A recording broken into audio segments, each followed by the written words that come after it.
Yo, what's going on, Cowboys fans? It's your boy Foster King. As always, thank you guys for like, sharing, subscribing. We got a special guest today. Somebody who I've actually been a fan of for a while. I followed him, started following him in his work on Locked On Cowboys, but he's been in the game, in the podcasting media game for a while. We got Landon McCool. Landon, how you doing, buddy?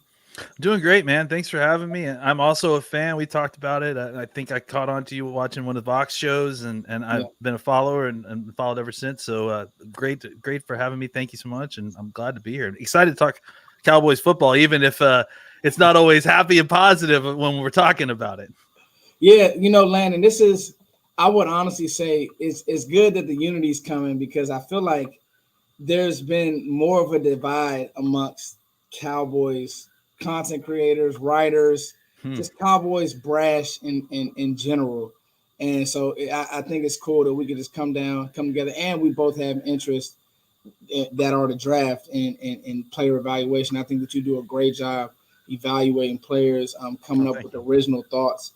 And so I wanted to bring you on. Before we actually get into draft talk and the Cowboys draft strategy, um, if you could grade, and it'll probably be an F, but just the Cowboys off season so far, Landon, how do you feel? I know, so the low hanging fruit is nothing's being done. I'm pissed. But how do you feel right now about the Cowboys offseason?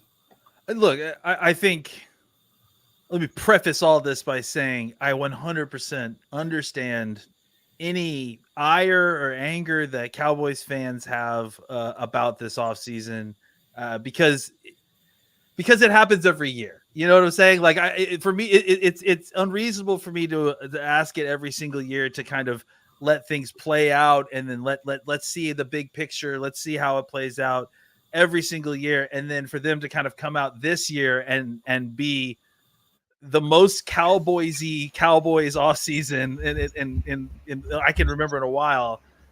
It's hard to kind of put on any sort of optimistic spin as to what's going on. I think my biggest issue with what's going on with the Cowboys right now is that I don't feel like there's a ton of front office clarity going on. Yes. It feels like it's a mismatch of I think everyone's really grasping with two hands the Jerry Jones all in comment, and I don't know that they all automatically should, but that doesn't mean that there isn't an issue with the the words that are coming out of the general manager's mouth and the Yes. way that the team's feet are moving, right? Yeah. It's like we talk about in scouting all the time. It's like, you got to be real careful watching, people's feet. You got to watch their hips, to make sure Mm-hmm. you're actually seeing where they're moving. And I think that's the issue with the Cowboys right now is that, you feel like they are talking about being all in, but not only have they, not spent very much money in free agency, they've let a lot of key players go. They've spent. I think I saw it yesterday. They're 32nd in free agent spending this offseason. Yes. And not only are they 32nd, but I think that they've spent a third as much as the 31st team in this ranking. So they've spent way less than even the least spending team. And it just doesn't seem to line up with what's coming out of Jerry Jones' mouth. And then again, on top of all that, you add in the way that the Dak contract is going on, which I don't necessarily have an issue with the way they're handling it, like with the way that they want to handle it, but I have an issue with it doesn't seem to all line up. I can't get a very clear picture of all the different individual offseason moves that they've made this year and line it up into a nice clean picture of this is the roadmap to where we're going. It seems like it's a bunch of hodgepodge nonsense done by two or three different organizations that aren't talking to each other. Ooh, and this is why I brought you on, Landon. I think you do a great job. I want those in-depth answers because I think what happens is we turn into, and I'll be honest, I've been accused of defending the Joneses and defending like you said, well, let's let it wait. Let's let it play out. And I think we do have to be fair in this sense, Landon. The Cowboys have at least they've been afforded the opportunity to say, you know what, we draft very well. Yeah. The problem with it is there is no roadmap to when are these contracts going to get done? What's the plan for the quarterback? Hey, if you're not going to extend him, you know what's coming down the pipe sooner or later when you have to pay said quarterback. Mm-hmm. I was even thinking about this when I was watching prospects. We've heard from Mike Zimmer like once, and then there's been like nothing else. Yeah. And so I've been like, I'm looking at DNs. I'm like, well, what does Mike Zimmer really want to do? You know what I mean? Like we've said it, we've guessed, we can watch his old defenses, but when we really don't know, and there's been very little said. And so again, with Jerry and Steven, and I always give Will a pass because I think that Will was probably one of the best things that happened to this franchise. But with Jerry and Steven, it's all in.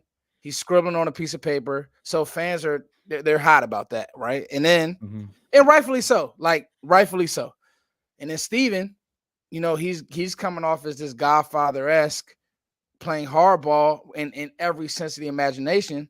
And so now what that does is that puts so much pressure on what, Landon? The draft. And so the roadmap, and like you said, it's very interesting to say the least. Here's the other thing too, is that again, like I understand everyone's hot and because of that, like, I think there's a lot of mistargeting going on, right? Like definitely the Joneses involved should be getting a huge brunt of this blame. I guess my issue is that I'm still angry about what happened in Arlington in February or January, whatever it was. I'm still mad about that. And I guess here's the thing I'm going to say, and I think this gets people hot when I say it, and I don't say it a lot, because of that, is that I think too many people are reaching past Dak Prescott, Mike McCarthy to blame Jerry Jones for other stuff that's going on. And not that I think that Dak Prescott and Mike McCarthy deserve all the blame, but for as much fire as we've heard about this front office, the front office didn't, lose a game to a 7th seed at home when they were completely healthy and had every opportunity to, march on to the next round of that division. It was the Cowboys themselves that played bad. And I don't want to hear like it was just the defense that played poorly, because that's not the truth, So I think we as Cowboy fans, if we want to go down this road of kind of like really taking a deep dive as to what is going on, I think you have to look at this whole situation holistically. And I guess that's the other issue, is that Cowboys fans may be upset by it, but I wouldn't be shocked, and I wouldn't be that upset if the Cowboys were not just all ready to jump with both feet into another long-term contract with Dak Prescott without an earn it year. Because guys, like, what is and I think again, the problem with that is that they're not setting him up to earn the year. Like if you're going to have him make him earn it, if you're going to make Mike McCarthy earn it, then you need to set him up for success. Give him one last hurrah and give him an opportunity. Even if you don't get as good as circumstances as you did last year, which I think, let's be clear, I don't know that they could have, even if they had gone all in this year, I don't know that they could have created the same sort of positive situation that they had when they walked into that stadium in Arlington at the end of last year. I don't know that they get the number 2 seed. I don't know that they get that opportunity again, even if they go all in this year. Like, that's how much of an opportunity it was that they completely squandered away. So I'm still so upset that I'm of the mind that, like, hey, I'm okay with blowing this whole thing up or going all in, but that's kind of like sticking your toe into each side of both. Like, that's not going to cut it anymore. And like, there needs to be pretty clear lines drawn here, because if you go through another season where the Cowboys take a step back next year, or let's say they just do the same thing, like they go 12-4 again, and then they go into the playoffs, and they still lose. What do you do then? Like, what's the plan then, Jerry and Cowboys fans and everyone? Because you think things are nuclear right now in Dallas. Imagine if this happens again this year. Chat box, can we please get clap emojis for Landon McCool bringing a freaking heater today, man? Listen, that is a cut-upable clip, because I think that's sort of the deep dive. And yes, this is draft talk, but I'm not going to stop you, Landon, because I think, yes, Mr. Wright, Antoine Myers, he's on Locked On Cowboys, and normally he kind of stays on a schedule, but I wanted to put him on the well, he actually just kind of put me on the couch because I know that what this has kind of been for Cowboys fans, but Landon is solid. Like, I'm not gonna bring fluff on this channel, and he's solid, man. Landon McCool is what's the Twitter, Landon? It's at McCool BCB. At McCool BCB. McCool BCB. One of the Please better follow, follows, and I get just fresh takes. So it's no jaded and it's no emotion. It's fresh takes. So what he said about Dak is spot on. And I said this, and I think Cowboys fans have to remember, to get to where we're going, we got to first remember where we came from. Where you came from was you were a 2 seed that you didn't just lose to the Packers, you got embarrassed. And it was a Packers team that I watched, and I tell people this, and we won't stay here too long because we don't want to stay on this soapbox. No. I tell people this. I said, I watched the Bucs walk up and down the field on the Packers. I remember watching the film and saying, okay, I watched the Bucs move the ball at ease, attack the middle of the field. And then for whatever reason, I saw Dallas. I don't know if it was nerves. I don't know if it was it was these things that I don't know what. Sorry about that, guys. What to call it? Yeah, I don't know. And listen, you're not alone. Yeah. And I think that's the thing. Like, and this is the thing that when it's uncomfortable, we don't want to talk about it. But the idea with Dak, right? That and Marcus had a friend, who should be getting credit for this because I love it so much, who calls it sweaty Dak. And that's what it is. It's sweaty Dak, right? He gets too hyped in the pregame or something, and he goes into these big games and he throws it high. He's hyped up. He's just it takes like a hit. Like it usually what it was when he was younger, right? When he was running the football more, he'd take a big hit or a hit when he was running the ball, and then he would settle into the game, and then suddenly he makes a layup, one of the best quarterbacks in the league, right? And that's obviously eminently defensible as a fan of him for years and years and years. Obviously, it's like, well, look, I mean, he's going to take a hit, but it's going to settle down. It'll be fine. Yeah. But the problem is that this is now entirely too many games. And again, this is not only Dak that needs to blame here, but I am tired of like even diehard fans. Well, I mean, obviously it's mostly diehard fans that are,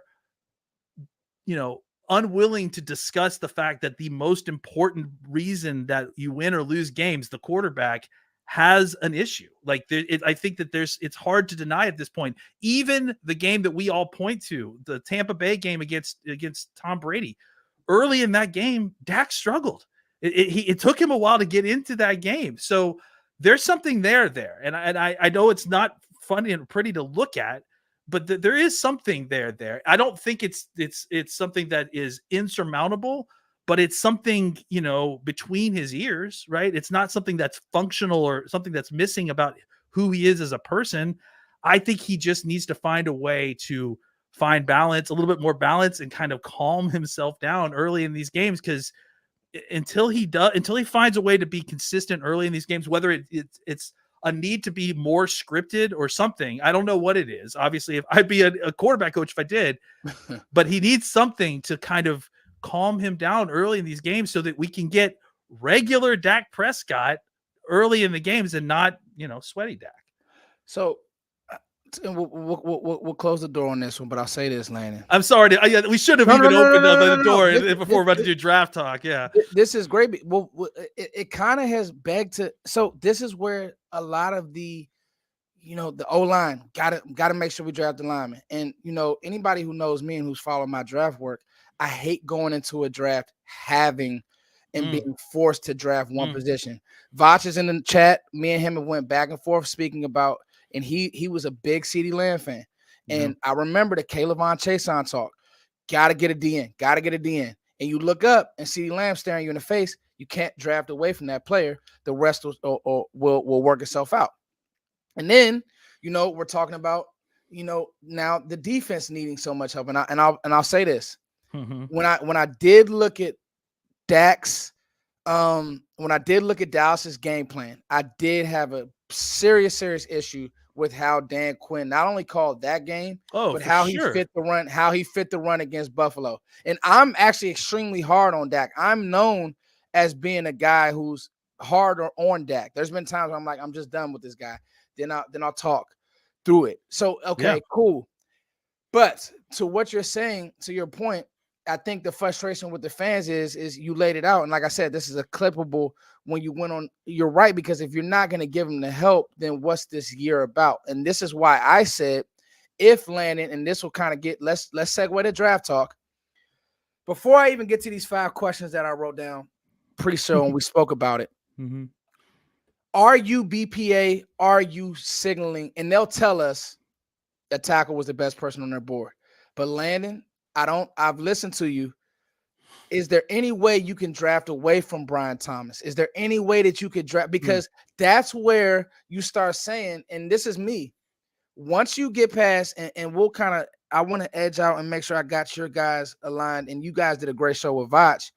To me, once you get past Troy Fautanu, like every tackle that you may possibly draft, I still have the top echelon receivers, and you can maybe sneak AD Mitchell in there depending on what AD Mitchell you're getting.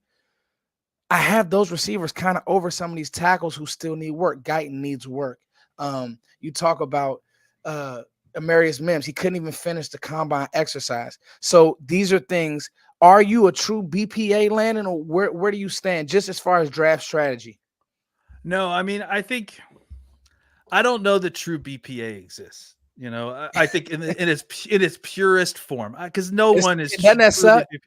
Well, here's the thing, and this goes back to a philosophy I have as well, is that I don't envy guys like Dane Brugler, right? Like, and he even hints about it. I don't envy guys that are drafting for generic team that doesn't have a scheme, that doesn't have specifics. That's incredibly difficult to do. And I wouldn't aspire. I mean, think about it. The professionals don't do that. Really, the only groups that do that are like Blasco and like the professional scouting service that do that. But there's also a reason why teams hire their own scouting departments, right? Like it's easier to scout through the lens of scheme and what you're trying to do, or at least of a philosophy, right?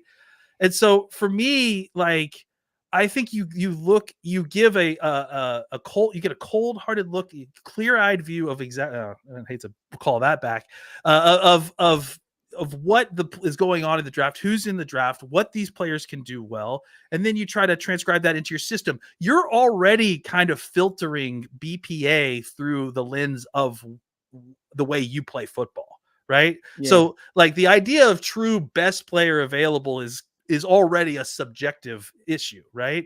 And then on top of that, look, especially in the first round, I think that you have to be careful for exactly what you've talked about. I think everybody has plans, right? Yeah. Like, I would like to come out of the draft for the Cowboys this year. I would like for them to come out of the draft with an offensive tackle, a center, and a running back. I would like for that to happen. That's my plan. Right. I have a couple different windows and a couple different rounds in which there are players that match where I draft at that position. And if it comes up that way, guess what? I'm going to select them. But I'm also allowing for CeeDee Lamb to fall to me. I'm allowing for that to happen because guess what, guys? When that happens, sometimes you get double lucky. Sometimes you get CeeDee Lamb falling to you, and then you get Trayvon Diggs falling to you in the second round. Right. So that is something you have to account for. You have to be ready and available for a player that's at the tippy top of your board to shake loose, opportunity for you to take that player. But I think that there's a difference between a guy like CeeDee Lamb, who you have as a whole tier above everybody else when he falling to you at 20, whatever, and you taking him versus, I took the 25th player on my board over the 23rd player on my board because the 23rd player is a wide receiver and the 25th is an offensive tackle, and I feel like I need a tackle more. I don't know that that's necessarily BPA. Yes. You know what I'm saying? Because the difference between 23 and 25 is maybe subjective. You're not talking about a consensus, difference. That's why I think there's a lot of gray area there. And so when we as a community have this conversation about, are you best player available? I think you have a shopping list. You figure out the best way to sequence that shopping list in the draft based on what the draft is, not based on what you need. Yeah. And then you allow for opportunities to wiggle out of that. And if you have to like go back a window, meaning around, to try to get running back because, oh my goodness, I cannot believe this guy fell to us in the second round. We got to take him. Then you do what you can, and you try to just be flexible and just have as much knowledge about the draft as you can so that you can have opportunities to do that, right? To be flexible and still get what you want. Man, we got Landon McCool on, guys. As you guys can see, he's killing it. Listen, I think the Cowboys have afforded themselves the opportunity from us as fans to at least say, hey, with all the losses that they had, I counted 7 All-Pro plus Pro Bowlers that are still on this roster. So that's with all the losses. They still drafted a Tyler Smith and Deron Bland in the same draft. They still have Micah Parsons, who's a perennial All-Pro. They still have Trevon Diggs, Dak Prescott, CeeDee Lamb, Jake Ferguson, who's on the way. So they still have made some way and some hay. And with a team like that, I just don't see them being a bad team. May not be an upper echelon team, but I do think that they have at least afforded themselves the opportunity to say, let us draft, let us put some things together. The sports books believe. I mean, they're the ones who do this professionally, man. And they still are believing in the Cowboys despite us not even having the draft yet. Like, look, all this stuff matters, right? Yes. All this stuff really does matters, but let's not forget what ultimately moves the needle. And that's not in a good way and a bad way, is that we've got Dak Prescott, we've got CeeDee Lamb. So, I mean, that's a big portion. That's going to get you a lot of wins in this league just by itself. That's going to do a lot for you. Okay, Landon, now let's get to these questions. Let's get to some draft talk. Let's get to some draft philosophy. Landon, for you and for this team and for this roster, I have my answer, but I want to hear yours, and feel free to go into depth. Landon, is there a position that you would double down in? Now I'm not talking grouping, so not an O-line, not a guard and a tackle. I'm talking about 2 positions. Let's say we stay with our same amount of picks. Is there a position that you would double down in this draft? I think you could always double down late, right? Because once you're getting past like the 4th or 5th round, you're more just kind of setting yourself up for taking guys with athletic upside, and then as you get later, you're really just calling dibs on undrafted free agents that you don't want to have to get into a bidding war with other teams over, right? Like, so that's what that means is that, if you count undrafted free agency, like, which, we kind of do, you're going to definitely double dip, right? Like, you're probably going to take multiple, linebackers, or, I certainly think you're going to be taking multiple, even if you're not grouping them, interior or tackles, right? Like, I mean, I tend to think that they will take multiple interior offensive linemen, and even if you don't want to call them specifically centers or guards, I would be shocked if they didn't take a starter level interior guy and then potentially another swing guy just to see. I think they like the guys they have, but just because of a numbers game, I think that there's chances to take multiple interior offensive linemen. I think, there are positions in which I have less interest as the draft goes on in taking, like wide receiver to me is like, I think, at a certain point, the need kind of goes away because you have certain numbers already in your ranks that like, is this guy better than Jaylen Brooks? Those sort of questions kind of crop up. So I would say some positions to look out for. Obviously, offensive line is the easy one. Linebacker is another one to say, right? Just because you just don't have a ton of numbers. I just think that one that we might be looking at is just to, take shots and we kind of forget about is defensive end. Nice. This is a position that is, and like you said, it's kind of tough for us to scout them now because we've had a change of defensive coordinator. The Cowboys in general tend to wait a year before drafting for their coordinators, right? So it's not normal that we would expect them to go out and draft a bunch of defensive linemen for a Zimmer system, because that's just not how they usually operate. And then on top of that, we don't necessarily know what a Zimmer defensive lineman, kind of looks like. We had Luke Vaughn we had Luke Braun on from Locked On Vikings and talked to him about it, and a lot of the players that the Cowboys have on the roster already. I mean, especially I would think DeMarcus Lawrence seemed like an excellent fit for what Zimmer wants to do, but Lawrence's contract status beyond this next year is cloudy. You're having to sign Micah Parsons. You've already lost, two key guys as defensive pass rushers on the outside, and Fowler and Armstrong. You're putting a lot on the plate of Sam Williams. So I think defensive end is an athletic position. You need to take a lot of shots at it. So I wouldn't be surprised if they threw multiple darts at that board. That's a great one, man. I see Vox in the chat. Day 2 receiver is a good value. At this point, I retweeted something from Mike Renner. I thought that he was spot on. It'll be tough to leave the first 2 rounds without a tackle and a receiver. Just looking at your board.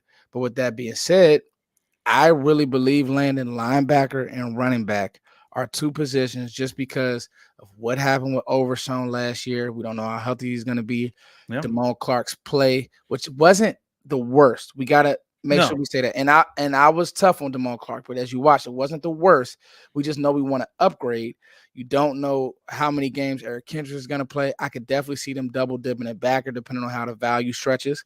And honestly, when I look at running back, I heard your thoughts on Audric Esseman. I'm like, man, do I need to go rewatch this guy? I mean, obviously the 40 was kind of undraftable to me, but then I had to say, okay, when I hear you speak through it, and you're right, a lot of 10-yard burst. He's never going to pull away from you, but super physical. If he's staring at you in a 6th round and then you grab Brooks early, that pairing is probably better right now than what you have in Rico and Deuce. And I love those guys, but neither one of those guys are stopping me from possibly remaking the room.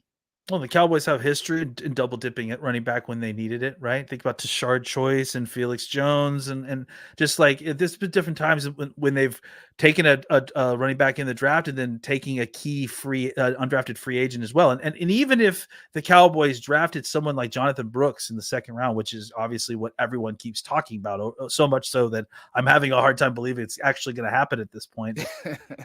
Even if the Cowboys were to do that, like, he's still coming off of an ACL. You still need you still kind of want a third, angle or foot to that table, right? Like, because you've got Rico, you don't know what you've got in Deuce Vaughn, or if he's even like a rosterable running back at this point. So I think it makes a lot of sense, especially like if you do draft someone like Brooks, who you don't really know what their availability table it looks like. You expect that he's going to play, and he's going to play well in this season, but I think it's important, especially to get through training camp and to get through obviously other injuries. You need a lot of depth at that position. So I would that's why I'm studying a lot of these running backs, because I imagine even the down roster ones or down draft ones, they may end up on the Cowboys, because even if the Cowboys take one early, they may take another one late. I think that's a great answer. And man, this is what I mean by this draft. Trading back, you give me all the picks. This is gonna be a really good one. Okay, Landon, who's your plant your flag prospect? It could be for Dallas. It just could be the plant your flag where, okay, the consensus is, I know who mine is, but I want to let you go. The consensus is everybody feels this way, but you watch tape, you grind the tape, you watched him throughout the year maybe, and you say, this guy is gonna hit in the NFL. Yeah, I mean, this name isn't like so crazy. It's just that he has definitely been my like day one boy. Like, I mean, I just like ever since the beginning, like since I've watched him, like immediately showed up like as the guy that I wanted like on the team. And that's Jackson Powers Johnson. Okay. I know that a lot of people really like him, and that, he's kind of a name that gets thrown around a lot, but you don't see a ton of big-bodied centers that can recover the way he does. My big thing with especially offensive linemen, interior offensive linemen, is it moves so fast. Like, it's so quick down there, and there's just times, especially when you're young, that you're going to get shocked or surprised or taken aback by how quickly these guys get off the ball. And if you don't have the ability to block when you're at a disadvantageous position. If your only opportunity to block somebody is to get perfect technique at the very snap of the ball, to get the perfect hand strike right when he gets off the ball, you're going to have problems, man, because like the NFL defensive linemen are some of the best athletes in the world. They certainly are a better athlete than you are. And if your technique fails you initially, you have got to have a plan, or at least the athleticism to put your body in position to get a second opportunity. And I think that's what Jackson Powers Johnson does in a way that you don't see a lot of these guys, is that even if he does miss, which he doesn't miss a ton, he is so big and so quick with his feet, he can get back his body back into position, deliver another strike, and suddenly he's back into a snap that, you look at initially and you're like, he's lost the snap, it's over. Suddenly he's back in it and he's giving you another opportunity. And especially with pass protection, that's a huge thing, especially in the middle of the offensive line. I think that's a great answer, Landon. It's not like the hipster pick, but I think, when you watch him, and then what he was able to do at the Senior Bowl, and with him, I wanted to see him do more zone concept thingies, but again, that's just like, that's on his film. But I mean, that's kind of like splitting hairs. Oregon was heavy gap scheme. Some of that is kind of splitting hairs, but he's awesome. I wanted him actually to be tested more in pass pro, because when you watch him climb the next level, I mean, he just erases guys. Yep. And I think the Cowboys fans are used to seeing center play that it's just not dominating. I mean, Biotis is more of a positional blocker. We've seen him be overpowered. We see him get no movement. You wouldn't have that issue with Jackson Powers Johnson. For me, my plant the flag guy is 100% Keon Coleman. I make no bones about it. I think that Keon Coleman is going to come to the NFL and really be a stud, depending on quarterback play and scheme.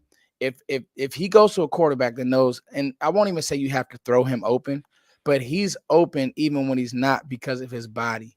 And I think that people really do underestimate having and what a pro body looks like.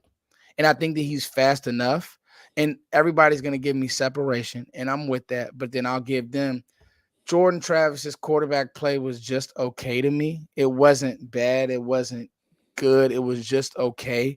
A lot of Florida State schemes were just okay. I thought they could have reimagined him more over the middle of the field, because he is a big target, and he reminds me a lot of Anquan Bolden. He gives you something after the catch. He returned punts, and to be honest with you, he's the best blocking receiver in this draft. So I think that there's a world where, with the right quarterback, Keon Coleman is a great receiver. Everybody falls in love with the route runner, as you should. But I think that even in Dallas, he offsets, like somebody just said in the chat, he offsets CD perfectly to me. Big body, goal line presence. I think that Keon Coleman is my plant the flag. I'm a big fan as well. I think he's one of the few guys here that you really, really could easily see running the X spot a lot, and I feel like that's the kind of missing spot that the Cowboys need. So I think, depending on how you feel about where Jaylen Tolbert is in his development, it would be interesting to get another kind of big body guy out there that you could split out, isolate, and use that kind of different body style. I mean, that's the thing. He has such a different body style than anything else the Cowboys have. Well, except for maybe the exception of Stevens Jr., that tight end wide receiver type that's going to come back next year. But outside of that, I think he's unique in the wide receiver room. The Cowboys got him, so I'm a fan of his as well. I don't know where I've slot him as far as in what round, but I would be interested if the Cowboys picked him for sure. No, listen.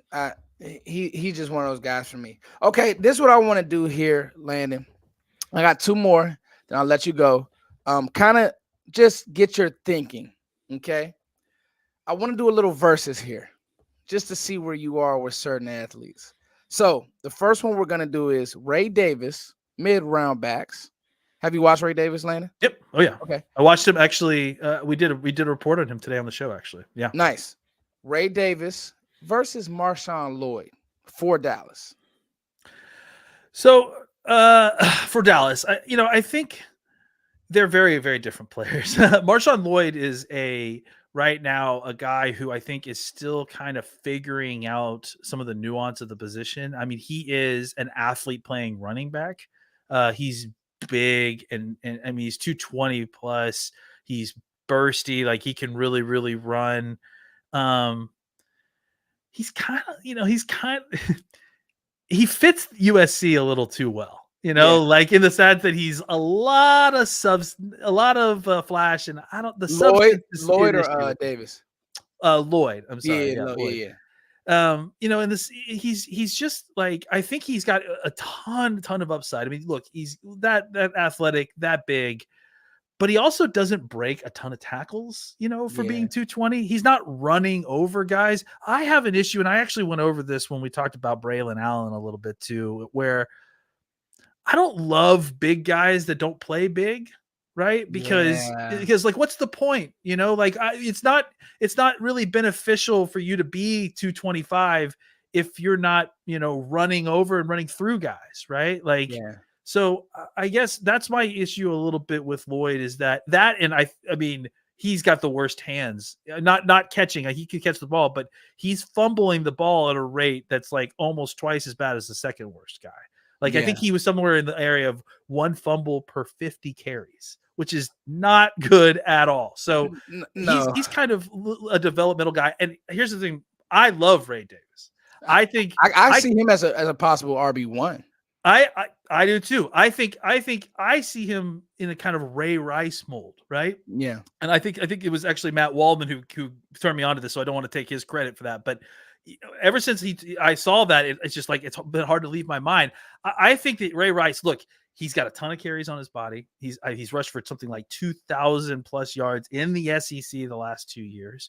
Yes. And that's a positive and a negative, right? Like he's got a ton of carries on him. He's an older prospect, but at the same time, 24. If I care about him just playing running back on a rookie deal, this may be one of the best choices you can make, because I feel like of all these kind of mid-round running backs that you've seen, we talked about Estime a little bit, and I think Estime probably as well fits into this mold. Of all these guys, I feel like if you can figure something out for Ray Davis in the passing game, like as a dump off guy, or if you could figure out a way to like get him to protect a little bit better, he is the guy who I think will come in and produce as a running back the smoothest transition from college to the NFL of all these kind of mid-round talent guys, because he's done it at a high level. He's an older prospect. I think he's, a pro's pro. All the running back parts of his game are really good. The issue I have with him is I don't see him as like a great route runner necessarily. Yeah. I think he can catch the ball, but I just don't see his passing attack aspect right away. Like maybe he needs to learn how to get into that while he's acting in part of a committee early in his career. But I like Ray Davis a lot. I think for the Cowboys, it's an interesting fit. I think actually both of these guys are kind of interesting, right? Because I think Lloyd, it's like, do you take him to play the Tony Pollard role? I don't know. I think I probably would prefer Ray Davis. You feel like Ray could kind of hold the load down. Yeah, and then you may still need a juice guy, right? Yeah. You may still need to go figure out a juice guy, and that's why, I kind of think that you need to find a juice guy in the draft, because those are the more rare players, right? And I think Rico Gathers to some degree can play the kind of big body finisher, goal line, short yardage guy. But go get a guy that's going to replace and improve on Tony Pollard's juice, because I think those guys are a little bit rare and harder to find. Two names that is kind of funny because he's kind of fell throughout the draft process as far as when you talk about juice guys, but wasn't really that fast, so people are kind of down on him, is Bucky Irvin. I don't see him as an every down back, but what he can do with the ball in his hands is really cool. And Blake Watson. Really went to Memphis, transferred in from Memphis from Old Dominion, and literally plays like Tony Pollard. It's hard not to compare Blake Watson to Tony Pollard. I mean, and frankly, it's hard not to think about Memphis running backs as a type. I mean, like just so many consistently come out all in this kind of similar mold. Henderson, Pollard, all these guys, right? So, I'm a fan just because I think I've watched Watson. I'm like, yep, that looks like a Memphis running back who does a lot of the things that Tony Pollard did. I'll take one, please. Thank you. Yeah, man, it's crazy. Okay, Next versus, and mind you, the only this guy probably one of the more character issue guys in this class, Landon, and never did anything to get himself in legal trouble. But you just hear so many things, and you'll probably notice this is a receiver. And then, but when me watching his film, I saw a top 3 route runner in this class. But you literally have to get past what is going on here.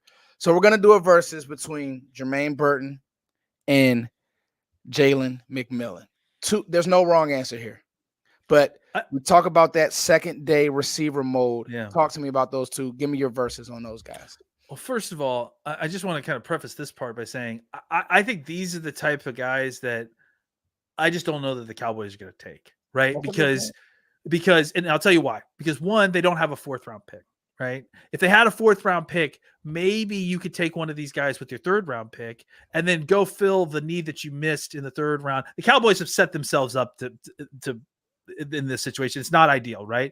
But I think that just where they are, it's going to be tough to kind of fit a wide receiver in the 3rd round because I feel like you're going to be using that on running back or, center or offensive tackle of some sort, right? But having said that, the other question becomes, do I prefer either of these two guys or Jaylen Tolbert?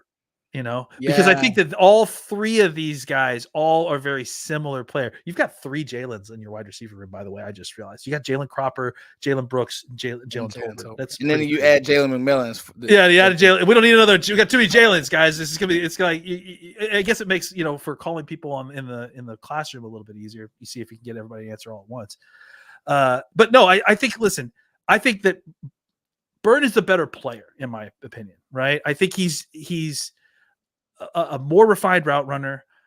The attitude that you hear about him having with the coaching staff, you hear about him, you see him having it on the field, right? He takes that onto the field. He plays with that kind of attitude. He's definitely going to get that kind of Golden Tate reputation of being the guy that everybody hates playing, right? Yeah. But I think if you're making me choose between the two, I'm probably choosing Burton, even though I do think that McMillan would be a nice fit for the Cowboys because I do think McMillan is more of an X than Burton is. I know. Yeah, that's so interesting, right? And his 2022 was so good. Yeah. So I like both of these guys, but I just wonder if they're really ever going to be in consideration because, hey, like I said, the Cowboys don't have a fallback pick for one of these guys to fall to them and then to be like, oh, let's take this guy. And then 2, I think that they are going to convince themselves and you and us that Jaylen Tolbert and Jalen Brooks are probably on par with these guys at this point. And frankly, with Tolbert, you saw a lot of opportunity for breakout. I think he should be given an opportunity to break out. I think what's really surprising more than anything is just how well Jalen Brooks played last year.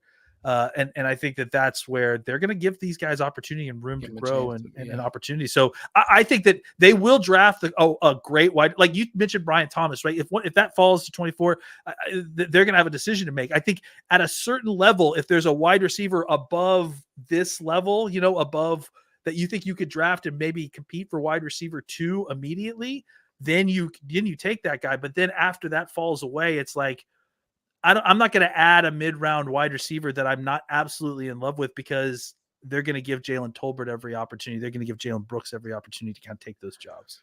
And you got to think too, with the resurgence of, Jake Ferguson, just how good he played. That's your 1 and your 2 with him and CD. The running back position is going to be addressed, the linebacker and tackle position. So as much as I'm team draft a receiver, I get it. And it's just tough. It becomes a numbers game, It it's like with them us not having that 4th round pick, it's tricky. Okay, last one here, Landon. And guys, if you guys aren't following Landon McCool, please do. McCool BCB on Twitter. Just a great follow. And if you guys aren't tapped in and locked in, you got Locked On Cowboys on YouTube. Please. And you guys, it's a quick 30-minute hit. Just get you thinking about the Cowboys. They do a great job. And the Vach is in the chat. They've had Vach on. They just do some great work. Last one. What is your pin throw, or who's your pin throw prospect at 24? This doesn't mean that you're hating on them. I kind of think I know where you're gonna go. I'm hoping you don't go this player because I want to see where you go, but who's your pin throw, like your Luke Schoonmaker moment Oh, at 24? I'm not even going with a specific person. I'm just laughing because I'm glad that Vach is here to hear me say this. It's safety. I hear a Yeah, lot of people talking about, looking at safety and wanting to look at different safeties that are in this draft. Tyler Newman, I'm And sure. and it's like, and my thing is that it's like, yeah, I mean, listen, Vox is saying that Locked On is 30 minutes and he's long-winded. I'm long-winded, and it's tough for me to be on the show. I think safety is one of those positions that it's like, I hear people talking about they're looking that they are looking at this position for the Cowboys, and I just don't understand it. The Cowboys have limited resources to spend. They don't have all the draft picks that they normally do because they traded one away for Trey Lance. So they're no fourth round pick, as we've obviously just been saying. They've also, as we've mentioned, set themselves up with the longest shopping list, right, to go into the draft of needing to come out with. So while you're having all that in mind, to hear people talking about them taking a safety in the top 90 picks, the top 3 picks that the Cowboys have, I think is absolutely crazy. It's one of the few positions that the Cowboys have some solid depth. And look, even if we're talking about, especially if we're starting to talk about moving Marquise Bell back from linebacker to safety, now you've got more than you know what to do with. So it's like, I think that's, for me, I've heard a couple people talk about it and that they're looking into that, and it just hasn't made any sense to me. So if the Cowboys take a safety, not even at just a 24, but at really any of their first 3 picks, I'm probably throwing a pin at that point. Landon, it's so funny because, doing this with Voch for years, it was a point where it was like we were looking at safety. I mean, Buda Baker, you're looking at Taylor Rapp. Every year you're looking who could be the Cowboys safety. We need help on the back end. You will find a guy that you need. And then now I think some of that comes from, again, what we talked about pre-show and then even brought it to the show, Landon. We don't know what Mike Zimmer likes, knows, thinks about this roster. So people will look at what he had in Minnesota, and I was just actually reading something about the safety, not Harrison Smith, but their other safety who they use, who played like 7 positions, and I think Zimmer drafted him. He played DN, he played on the back end, he played linebacker, and he's been a steal. He's going to be an up and coming player. I forget the other safety's name, but one thing we do know about Mike Zimmer is he wants his safeties to be interchangeable, and they have to be smart. If they aren't smart players, they're not going to play. Who is that on the Cowboys? We're not privy to, who has the best IQ on this team. We know Malik Hooker, range-wise, is going to be on the field, and he's probably your best range safety. But who's going to be that other safety? Could you be vying for Y.A. Thomas to get reps? Marquise Bell took a year off playing linebacker. Did that hurt him? Would that help him? What do we think about Donovan Wilson? His play was up and down last year. So safety, not a chance. For me, and I'm going to be honest, I'll say this. I just don't want them to force tackle. And what I mean by that is, if I'm drafting a tackle, Landon, I need to know that there's little risk involved, and that's going to be hard at 24 unless one of these guys who is pro ready falls. Tyler Guyton, that's going to be a guy who's been mocked to us probably too much. Tyler is not ready to start at left tackle day 1 for the Dallas Cowboys, and I like Tyler Guyton. The athletic ability is there, but very lungy. You saw it at the Senior Bowl practices. It's tough, right? And then you talk about guys like, Kingsley Suamatai. I like him, just a lumbering athlete though. And so now it starts to narrow down. Jordan Morgan is a guy who I like, but now I'm hearing more and more he's a guard. And then I'm watching his film against Braylon Trice, and he's getting walked back into the quarterback's lap. And you're playing some really good defensive ends, tackles in this division. If you take the Giants and the Eagles line, are we ready to throw one of these? So I'm just saying, what tackle in that range? I'm not saying it's a pin throw moment, but it's the right tackle, and that's tough at 24.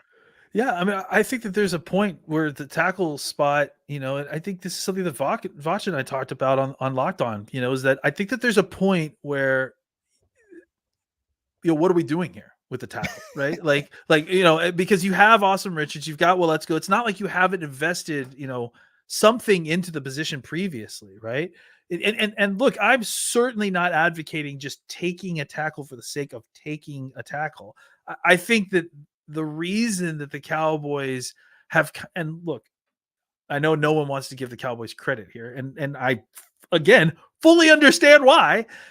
But I think that the reason that the Cowboys have needs at center and tackle is because the strength of the draft is center and tackle, not vice versa, right? Yeah. Like they knew going into this where the position groups were strong. They have an idea of that a couple years out, and they are kind of massaging it so. And that's why the best BPA is like a kind of a funny thing to me, because it's being massaged the other way too. Yeah, right? It's like they know what the draft is going to provide for them, generally speaking, right? As far as like what positions are going to be deep and that sort of thing, right? And then they steer their needs towards that, right? Yeah. So I agree. Don't ham fist a tackle in at 24 just because because you feel like you need a tackle. I also think that you don't need to ham fist a tackle at 24 in order to get a starter out of this draft. Quality I guess starter, is the best way to put it. Yeah. Whew, guys, this was a lot to unload. I feel like we really made a lot of headway. Landon, I would like to have you back on possibly one more time just before the Cowboys draft, if that's possible, because I think that we'll start getting news next week. Yeah. They've kept things airtight, but week of the draft, Landon, it gets spicy. Now they can send James Slater at us to lie to us. We don't know.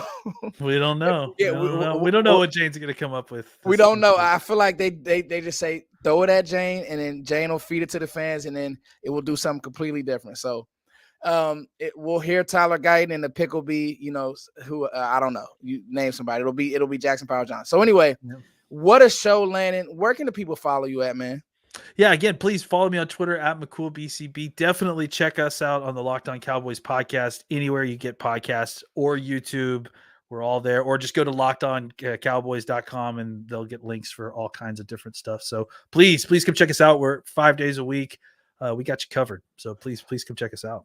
For those of you guys who are catching this on the rebound, I'll make sure that I put all of Landon's information in the description box.